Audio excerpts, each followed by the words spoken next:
मां का क्लर्क नौकरी पाने के लिए मां का कर देती है कत्ल 24 वर्ष की उसी की अपनी बेटी।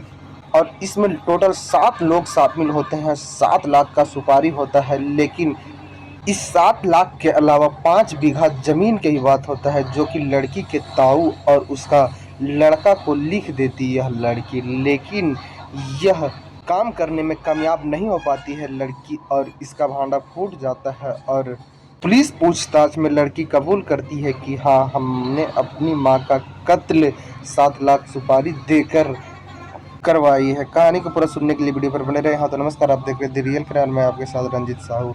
राजस्थान के जयपुर में एक परिवार रहा करता था, जिस परिवार के मुखिया का नाम विजय शर्मा होता है। विजय शर्मा के पत्नी का नाम नीरज शर्मा होता है, और इनके एक बेटी होती है आयुषी, और एक बेटा होता है।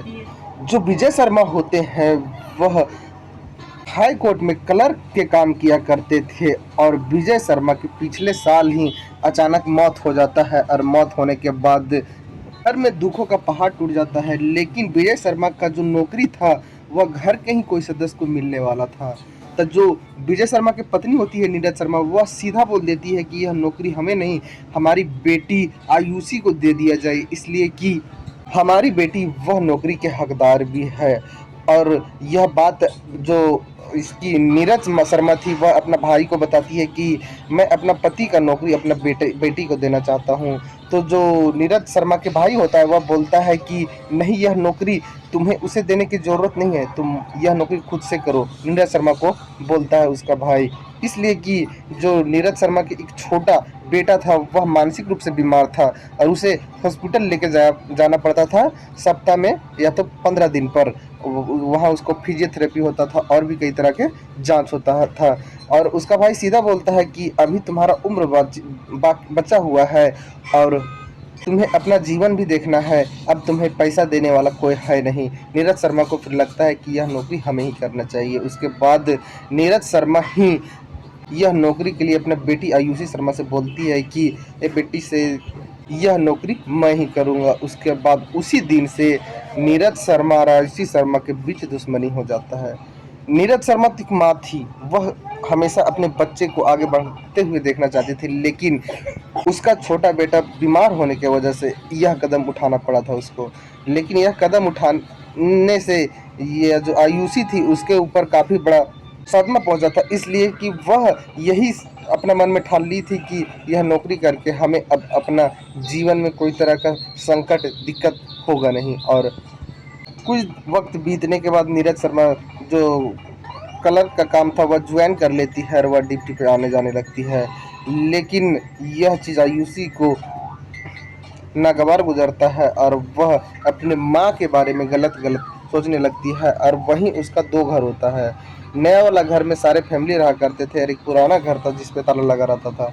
अपना जो भी कपड़ा लाता और जो भी ज़रूरत का सामान होता वह आयुषी उठाती है और चल जाती है अपना पुराना वाला घर पे, और वहीं अकेली रहने लगती है। और माँ जो नीरज थी वह अपने एक छोटा बेटा के साथ ये नया वाला घर पे रह रही थी। जब कभी आयुषी और नीरज में बात हो जाया करता था, लेकिन अब रिश्ता में दरार पड़ चुका था। पहले जैसा रिश्ता इन दोनों का रहा नहीं था। अब होता क्या है कि जो आयुषी थी उसके अंदर एक प्लान आता है कि अभी पापा का डेथ हुआ तो यह नौकरी माँ को मिल गया, अगर माँ को डेथ होता है तो यह नौकरी हमें मिल जाता।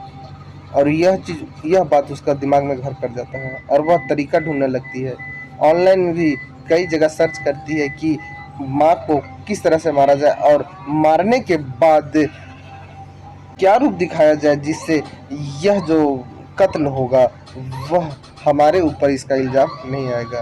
तो यह हर कुछ देखती है, तो इसे लगता है कि एक एक्सीडेंट का ही रास्ता है, जिसमें कोई कत्ल नहीं दिखता है, और उसमें किसी का कोई सज़ा भी नहीं होता है। और वह इसमें कुछ लोग को शामिल करना चाहती है। वह अपने ताऊ का बेटा बलराम से बात करती है। यह दोनों का काफ़ी ज़्यादा क्लोजली था, और बलराम को एक दिन अपने घर पे बुलाती है और बोलती है कि तुम्हें मैं एक काम देना चाहता हूँ, क्या तुम कर पाओगे? बलराम बोलता है कि ठीक है, मैं करूँगा। और वह आयुषी बोलती है कि मैं अपने माँ को मारना चाहता हूँ। यह बात सुनकर जो बलराम है वह पीछे हट जाता है, बोलता है नहीं, इस तरह से मैं तुम्हारी माँ को नहीं मार सकता हूँ। तो जो आयुषी है वह बोलती है कि अभी तो तुम बोले थे कि मैं तुम्हारा हर काम करूँगा। फिर बोलती है आयुषी कि तुम्हें क्या चाहिए। बलराम बोलता है कि इसमें हमें क्या मिलेगा और तुम्हें क्यों मारना है अपनी माँ को, क्या इससे तुम्हें क्या फ़ायदा है। तो आयुषी बोलती है कि हमें अपनी माँ का जो नौकरी है वह हमें करना है। बलराम बोलता है ठीक है, तुम्हें तो नौकरी मिल जाएगा तुम्हारी माँ को मरने के बाद, लेकिन हमें क्या मिलेगा। 5 बीघा ज़मीन था करोड़ों में। वह बोलती है आयुषी की मैं वह ज़मीन तुम्हारा नाम कर दूंगा। बलराम भी यह ऑफर सुनकर खुश हो जाता है और अपना पापा से जाके बताता है कि इस तरह का बात है। उसके पापा भी तैयार हो जाते हैं। उसके बाद प्लान बनाने लगते हैं कि कैसे मारा जाए। तो एक्सीडेंट का प्लान पहले से आयुषी सोच के ही रखी थी और वो बोलती है कि एक्सीडेंट का ही रूप दिखाया जाएगा ताकि किसी के ऊपर शक नहीं होगा। उसके बाद जो बलराम है वह कुछ और लोग को शामिल करता है, करीबन 4 लोग को और शामिल करता है और ये लोग इधर से 3 लोग थे और प्लान बनाते हैं कि जो काम करने के लिए जाती है नीरज शर्मा कब काम पर जाया करती है और कब काम से लौटा करती है। और यही लोग समय देखते हैं कि नीरज शर्मा के क्या समय है और एक थार गाड़ी को भाड़े पर लाते हैं लोग किराए पर और वही थार गाड़ी से टक्कर मारना था नीरज शर्मा जिस गाड़ी से आती जाती थी या तो फिर पैदल आती जाती थी। अब ये लोग सारा प्लान बना लिए थे, ये भी पता कर लिए थे कि नीरज शर्मा का टाइमिंग क्या है। एक दिन ये लोग नीरज शर्मा को जाते हुए, वह जा रही थी ऑफिस के लिए और लोग पीछे से जा रहे थे लेकिन सामने से 2-3 गाड़ी आ रहा था और उसी वक्त नीरज शर्मा के पास से ही एक थार गाड़ी गुजरा एकदम सट के। नीरज शर्मा को वहाँ डर हो गया और वह थार गाड़ी वाला उस वक्त नीरज शर्मा को नहीं उड़ाया, इसलिए कि कई गाड़ियां आसपास में आ चुकी थी। कोई भी देख कर यह अनुमान लगाता कि यह जो काम है वह जानबूझ कर किया गया है। लेकिन नीरज शर्मा का यहाँ डर हो गया कि हमें कोई मारना चाहता है। नीरज शर्मा ऑफिस से छुट्टी लेकर घर आ जाती है और घर पे 3-4 सीसीटीवी कैमरा लगाती है और घर से बाहर निकलना बंद कर देती है। जो ये सुपारी किलर थे जो मारना चाहते थे बलराम और इनके कई लोग, वह इंतजार कर रहे थे कि नीरज शर्मा घर से कब निकलेगी। लेकिन नीरज शर्मा को भी कहीं डर हो गया था कि हमें कोई मारना चाहता है। नीरज शर्मा घर से निकल नहीं रही थी, सब तो बीत गया। फिर ये लोग क्या करने लगे, कई तरह के टोटमा करने लगे। मिर्ची नींबू नीरज शर्मा के घर के आसपास में फेंकने लगे। नीरज शर्मा ऑफिस तो नहीं जा रही थी लेकिन उसका जो छोटा बेटा था जो कि मानसिक रूप से बीमार था उसे हॉस्पिटल ले जाना पड़ता था। और एक दिन, कई दिन के बाद, सप्ताह दिन से ऊपर बीत जाता है, नीरज शर्मा अपने घर में नहीं होती है, अपने आप को बंद कर दी थी। लेकिन अपने बेटा को इलाज करने के लिए एक दिन वह घर से बाहर निकलती है, हॉस्पिटल जाती है। हॉस्पिटल में डॉक्टर उसको, उसका बेटा को चेकअप कर ही रहे थे, तभी जो थी आयुषी वह अपने माँ को फ़ोन करती है और बोलती है माँ 5 मिनट में घर आओ, से हमें तुमसे बात करना है। पहले तो नीरज वो शर्मा बोलती है कि अभी मैं अपना बेटा को इलाज करने के लिए आया हूँ, अभी इसका फिजियोथेरेपी होगा। जो आयुषी है वो बोलती है फिजियोथेरेपी में घंटा लगेगा, 1-आध घंटा लग जाएगा, तब तक तुम आप बात कर लेंगे हम दोनों, उसके बाद फिर चले जाना, साथ में हम भी चलेंगे। नीरज शर्मा को लगता है कि शायद हमारा बेटी में बदलाव हुआ और हमारी बेटी शायद आज सारा कुछ भूल के हमारे साथ रहने का फैसला करेगी। नीरज शर्मा जो थी वो हॉस्पिटल से निकलती है और पैदल अपने घर की तरफ आ रही थी और एक तेज स्कॉर्पियो आता है, नीरज शर्मा को धक्का मारता है। नीरज शर्मा कई फीट दूर जाके गिरती है। कुछ लोग देखते हैं, आते हैं, उसको उठाते हैं, तो उसे हॉस्पिटल लेके जाया जाता है और वहाँ जो नीरज शर्मा थी वो अपना दम तोड़ देती है। आयुषी को बताया जाता है, आयुषी हॉस्पिटल जाती है। आयुषी अपने मामा को फ़ोन करती है कि मम्मी का एक्सीडेंट हो गया है और मम्मी अब इस दुनिया में नहीं रही। जो उसके मामा थे वह आते हैं हॉस्पिटल में। उसके बाद बॉडी का पोस्टमार्टम होता है और इसका अंतिम संस्कार कर दिया जाता है। लेकिन इधर नीरज शर्मा का मौत हुआ था और इधर आयुषी में कोई बदलाव नहीं हुआ था, हाव भाव में और उसका कोई चेंज नहीं हुआ था। कि माँ का साया उजड़ जाता है जिस लड़की के ऊपर से, उसके ऊपर दुखों का पहाड़ टूट जाता है, लेकिन उस तरह से आयुषी के साथ कुछ था नहीं। नीरज शर्मा के भाई को लगता है कि इसके साथ कुछ गलत हुआ। उसके बाद आयुषी के जो भाई होते हैं वह पुलिस को कांटेक्ट करते हैं और बोलते हैं कि हमारी बहन को साजिश के तहत मारा गया है। पुलिस जो थी वहाँ के सीसीटीवी कैमरा खंगालती है तो देखती है कि नीरज शर्मा को एक स्कॉर्पियो जो है वह उड़ाता है।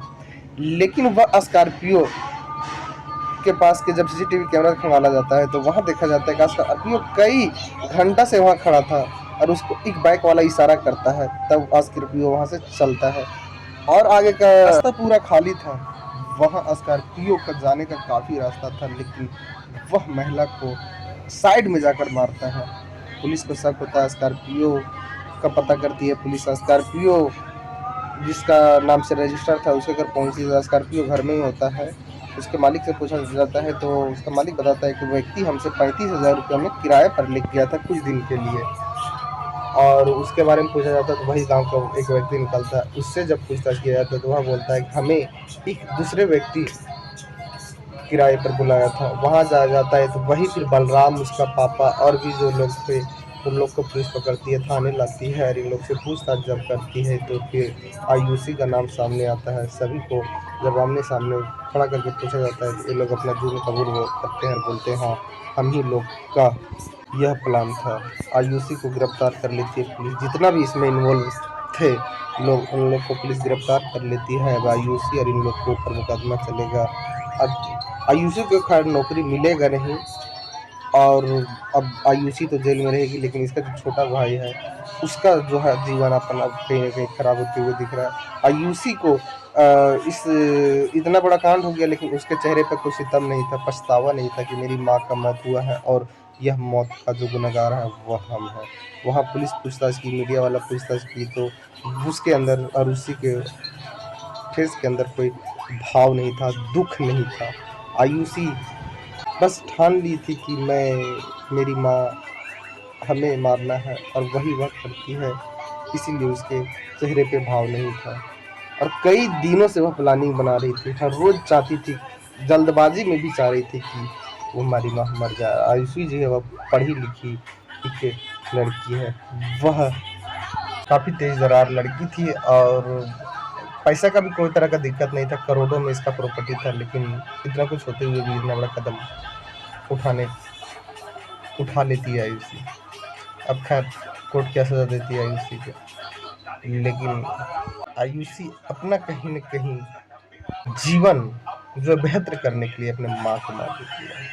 अभी कोर्ट का सज़ा का इंतज़ार है। अगर आप लोग को लगता है कि आयुषी को क्या सज़ा देना चाहिए, कमेंट बॉक्स में ज़रूर बताएँ। इसका नहीं बनाई जय हिंद जय भारत।